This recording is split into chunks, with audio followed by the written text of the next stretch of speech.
Hello, and welcome to the Game Industry Career Guide podcast. This is episode number 45. I'm Jason W. Bay from GameIndustryCareerGuide.com, and this is the podcast where I answer your questions about getting a job and growing your career making video games. Today, I have a very special episode for you, because today is the 3-year birthday of my video game careers website. It was way back in 2013 that I realized there were hundreds or maybe even thousands of people out there who wanted to get a job making games, but they didn't know where to go to learn how. Now, at that time, I was the studio head of a multi-team game studio, and I was often invited to be a guest speaker at local schools like Digipin Institute and the University of Washington. Speaking at schools is how I learned that even the students who were doing video game related degrees still thought of the game industry as a sort of black box that was hard to see inside, and they didn't feel confident that they really understood how it worked or how to best prepare themselves to get a job after they graduated. So it was 3 years ago today that I took action. I pulled from over a decade of experience that I had working in games and hiring people in the game industry, and I started writing in-depth blog posts about what it's actually like inside the industry. I wrote about all the different jobs that you could possibly do making games, because most people know about game testers and game designers, but there are actually dozens of other amazing jobs in games, and I wanted to tell you all about them to help you find the right one that might be a perfect fit for you. And I wrote down all of my best tips and advice on how to build your portfolio, write a killer resume, ace your job interviews, and land your very first job as a professional game developer. I launched that website, GameIndustryCareerGuide.com, on May 9th, 2013, to massive fanfare by millions of raving fans. Okay, that's totally not true. There were no raving fans back then. In fact, when I first launched my site, almost nobody knew about it.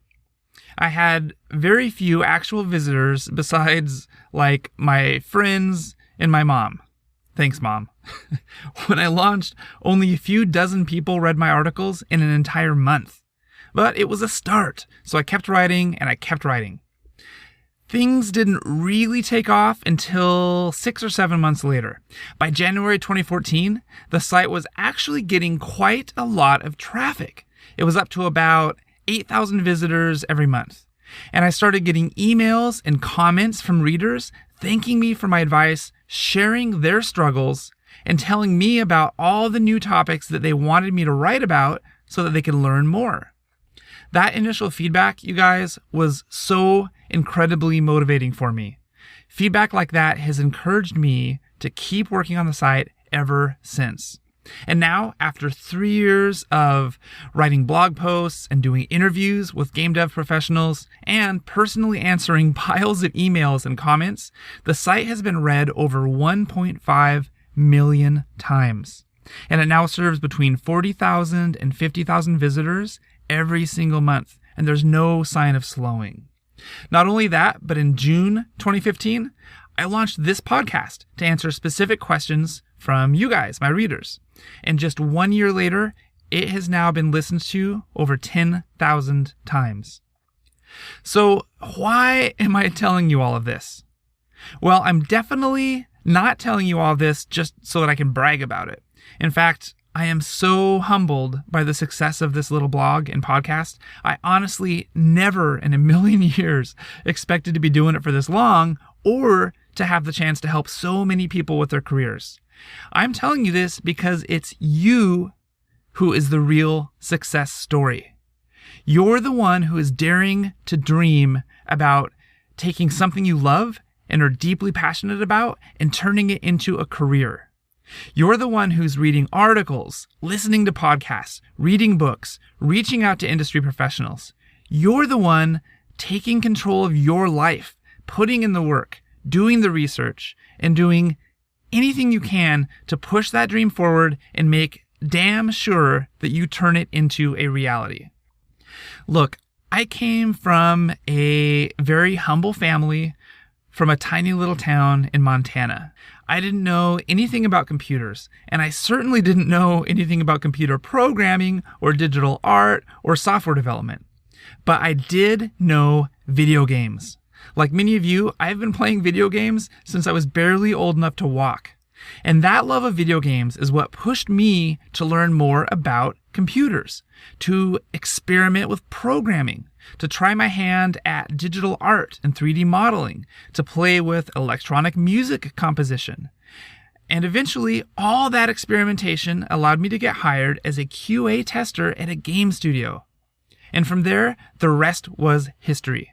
Once I truly understood that making video games was a challenging and engaging full-time career, and a career that paid really well, by the way, I was hooked. Fast forward 15 years, and I'm still loving it. For all the ups and downs that the game industry seems to go through every few years, I still believe that there's nothing better than working side by side with other gamer geeks to build great games and great engines and tools to empower other game developers to follow their own dreams. So, you guys, stick with it. Do your research and try your hand at all the different aspects of game development to see which one might be a natural fit for you. Personally, I found out that I kinda sucked at digital art. I was really bad at it, actually. But I was actually pretty good at programming, and I had a lot of fun doing it. But you might be the opposite. Or you might find that game design is your forte. Or maybe you'll discover that your superpowers are in organizing and running a game team as a producer. Or maybe that you have a natural talent in music composition or sound effect design. There are at least 30 or 40 different jobs in the game industry. So stay curious, keep trying things, and keep following your passion until you find the one that clicks with you. If you need somewhere to start, well, I've got a giant list of all the different video game jobs, and each one has an interview with a game dev professional who works in that career. They talk about how they got started, what kinds of skills and talents that you might need to do that job, and tons of other questions and answers that are super interesting, and they can help you decide which of those many game jobs might be the best for you. So that's a great way to start. It's a great place to start. Find that series of game industry career articles at GameIndustryCareerGuide.com/careers. So there you have it. GameIndustryCareerGuide.com is 3 years old today. Happy birthday! If you'd like to give a birthday gift, there's really only one thing on the wish list. And that is a request that you share the love by sharing the site with your friends and the world. Tweet about it, or put a link on your Tumblr, or share it on Facebook, or mention it on Reddit. You could even just text a link to your friends. If you've been reading or listening for weeks or months or years and you still haven't shared it with others, today is the day. Why not start by sharing that career series? It's GameIndustryCareerGuide.com/careers. Thanks in advance for that very special birthday gift. For more information and inspiration on getting a job and growing your career making video games, visit me at GameIndustryCareerGuide.com. I'm Jason W. Bay. I will see you again next week, right here on the Game Industry Career Guide podcast.